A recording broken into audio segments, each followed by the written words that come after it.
கிறிஸ்துவலா இருந்து நம்ம யோசிக்கிறதா தெரியுமா? நம்ம இவ்வளோ ஒரு கிறிஸ்துவ ஆவிக்குரிய வாழ்க்கையில இருக்கிறோம், ஆண்டவர் ஆராதிக்கிறோம், இவ்வளோ விஷயம் பண்றோம்.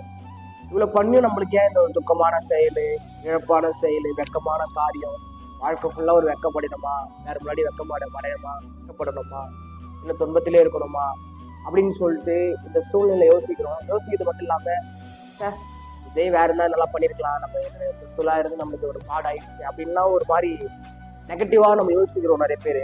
ஆனா பைபிள் ஒரு சொல்லப்பட்டிருக்கு. என்ன சொல்லப்பட்டிருக்கா? 1 பேதுரு 4:16 ஒருவன் கிறிஸ்தவனா இருப்பதினால் பாடுபட்டால் வெட்கப்படாமல் இருந்து அதினிமித்தம் தேவனை மகிமைப்படுத்த கடமை.